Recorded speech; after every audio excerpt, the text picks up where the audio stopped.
High security departments ఉంటాయి కదా, కొన్ని లిమిటెడ్ డిపార్ట్మెంట్స్, వాళ్ళకే ఈ టెక్నాలజీస్ ఉన్నాయని తెలుసు. By any chance our NSA has this? ఇండియాలో మనకి ఈ టెక్నాలజీస్ లేవు. లేవు. మనకి we're technologically about 30 to 40 years behind America కదా, literally in every aspect. But our surrounding countries అండి, శ్రీలంక, నేపాల్, వాళ్ళు ఎవరికి లేవు. అసలు China is developing neuro strike weapons అవన్నీ. They are probably 10 to 20 years ahead of us, but 10 to 15 years behind America. Right. ఇప్పుడు మధ్యలో ఉందనుకోండి, ఇండియా ఇక్కడ ఉంది ఈ డెవలప్మెంట్ స్టేజ్, చైనా ఇక్కడ ఉంది అనమాట. They are very close to US అనమాట. Within the next 10 years, if they become very very very very close to US, అవునండి, ప్రపంచంలో వినాశనమేగా. అంతేనండి. So China will get close to US in the next 15 to 20 years అనమాట. ఆ టెక్నాలజికల్గా they గ్యాప్ని close చేసేస్తారు. మనం we're far behind అనమాట. So మనం ఎంత తెలివి తక్కువ వాళ్ళం అంటే, మనం Indian government we're very naive అనమాట. Even today we're still very naive. మనం ఆ టెక్నాలజీ, ఇప్పుడు మన ఆధార్ కార్డుకి యూజ్ చేసిన టెక్నాలజీ MySQL ఆ డేటాబేస్ యూజ్ చేసింది అనమాట. MySQL డేటాబేస్ కంపెనీ దాని పేరు ఏంటంటే MongoDB అంటారు. MongoDB, MySQL కాదు, MongoDB అనమాట ఆ కంపెనీ పేరు. ఆ MongoDB is actually financed and funded by CIA, వాళ్ళ కంపెనీ. CIA వాళ్ళ కంపెనీ అనమాట ఆ MongoDB. సో వాళ్ళు బ్యాక్ డోర్స్ ఇన్స్టాల్ చేయడం చాలా ఈజీ కదా వాళ్ళకి. So they will basically steal all the data, Aadhaar data they can easily steal అనమాట. అది మనం తెలివి తక్కువగా స్టీల్ అనే మాట కూడా అనలేమేమో. The moment our details are entered in to that Aadhaar system, ఆటోమేటిక్గా అక్కడ వాళ్ళకి కాపీ వచ్చేస్తుంది. అదే మీరు అన్న బ్యాక్ అండ్ మెకానిజంలో వాళ్ళు మళ్ళీ ప్రత్యేకంగా అలాంటివి ఏర్పాటు చేసుకునే ఆ వ్యవస్థను వాళ్ళు ఇండ్యూస్ చేస్తుంటారు అనుకుంటా. అవునండి, అంతే కదా. అవును. So they are very deceptive అనమాట. US government, western countries, they are very deceptive. 130 కోట్ల మంది భారతదేశ ప్రజల జనాభా ఇవాళ CIA చేతిలో ఒక ఆట వస్తువు అంతే. So they can basically remotely operators like puppets or animals అనమాట, టాయ్స్ లాగా అనమాట. సో అది ఆ డేటా అంతా వాళ్ళు ఏంటంటే కలెక్ట్ చేస్తున్నారు.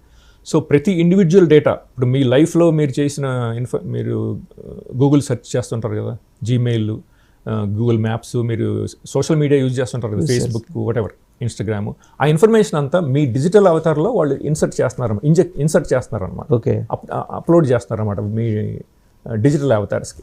సో మీరు రియల్ వరల్డ్లో మీరు రోజు ఎట్లా బిహేవ్ చేస్తారు, ఎట్లా థింక్ చేస్తారు అనేది అది ఎగ్జాక్ట్లీ అది రెప్లికేట్ అవుతుంది. వాడు ఏం చేస్తాడు తర్వాత ఈ డిజిటల్ అవతార్స్ తోటి వాడు ఏం చేయబోతున్నాడు? ఇప్పుడు ఈవెన్చువల్గా వాళ్ళ ప్లాన్ ఏంటంటే 2 objectives అండి. ఒకటి, ఇప్పుడు వెస్ట్రన్ వైట్స్కి ఏంటంటే, ఇప్పుడు మన mentality is completely different from western whites.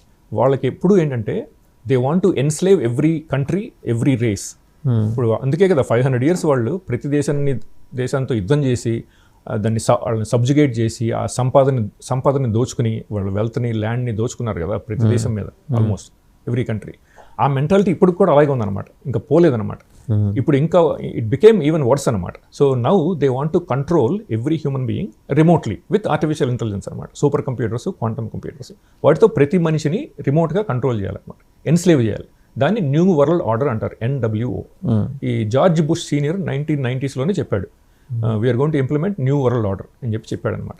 New world order ఏంటంటే neural enslavement of all human beings with artificial intelligence, అదనమాట. అది ఇంప్లిమెంట్ చేస్తున్నారు, సీక్రెట్గా ఇంప్లిమెంట్ చేస్తున్నారు అన్నమాట. అది ఒక ఫస్ట్ అబ్జెక్టివ్. సెకండ్ అబ్జెక్టివ్ ఏంటంటే, ఇప్పుడు మీరు ఇందాక చెప్పినట్టు మీరు గూగుల్లో, మీరు ఫోన్లో, ఐఫోన్లో ఏదైనా సెర్చ్ చేస్తే ఇమీడియట్గా దానికి సంబంధించిన యాడ్స్ అన్నీ వస్తాయని చెప్పారు కదా. అవును.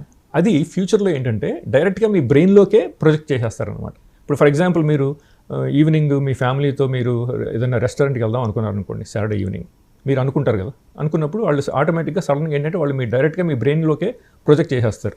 ఇది పిజ్జా హట్లో 20% డిస్కౌంట్ ఉంది, ఇండియన్ రెస్టారెంట్లో 15% ఉంది, చైనీస్ రెస్టారెంట్లో 20% డిస్కౌంట్ ఉంది, ఇక్కడ ఈ రెస్టారెంట్స్ ఉన్నాయి అని మీకు డైరెక్ట్గా మీ బ్రెయిన్లోకి ప్రొజెక్ట్ చేసేస్తారు. అప్పుడు మీరు చూస్ చేసుకుంటారు కదా, ఏదో ఒక రెస్టారెంట్ పిజ్జా హట్కి వెళ్దాం అనుకుంటారు. సో వాళ్ళకి ఆటోమేటిక్గా కమిషన్ వచ్చేస్తుంది అన్నమాట, 5% 10%. మనకి మాత్రం సివిలియన్స్కి ఎలా అనిపిస్తుంది, అరే ఇదేంటి భలే తమాషాగా మనకి ఈ ఆఫర్లో ఉన్న విషయం మన బుర్రకు తట్టింది, మనం నిజంగా ఎంత తెలియగలవడం కదా అని అనుకుంటాం. అది యాక్చువల్గా it is being done by US government. ఇట్లా జరుగుతుందని చెప్పి ఈ ఎక్స్పర్ట్స్, WEF అంటారండి, వరల్డ్ ఎకనామిక్ ఫోరం, దానికి అడ్వైజర్ యువాల్ నోవా హరారి, మీరు విన్నారో లేదో, ఆయన చాలా ఫేమస్ అనమాట. ఆయన బుక్స్ కూడా రాశాడు, homo sapiens a brief history of human kind అని చెప్పి బుక్ రాశాడు. ఒక 10 to 12 million కాపీస్ అమ్మారు. ఆయన చాలా ఫేమస్. ఈ ఆర్టిఫిషియల్ ఇంటెలిజెన్స్ గురించి ఆయన ఎక్స్పర్ట్, WEF అడ్వైజర్. సో ఆయన్ని ప్రతి ఫోరంలోనూ ఇన్వైట్ చేస్తుంటారు. ఆయన సెమినార్స్కి వాటికి ఇన్వైట్ చేస్తుంటారు అనమాట. ఆయన చెప్పాడనమాట, ఇంకా ఫ్యూచర్లో అంతా ఏంటంటే మనకి అసలు ఫ్రీ విల్ ఉండదు, మన బ్రెయిన్లో జరిగేదంతా వాళ్ళకి తెలిసిపోతుంది. We don't have any free will, we have no mental privacy, we will have no mental privacy అని చెప్పాడనమాట. ఈ WEF అనేది అసలు అమెరికన్ గవర్నమెంట్ అనమాట. రావితరణి గారు, thank you very much. So చూసాం కదా, అంటే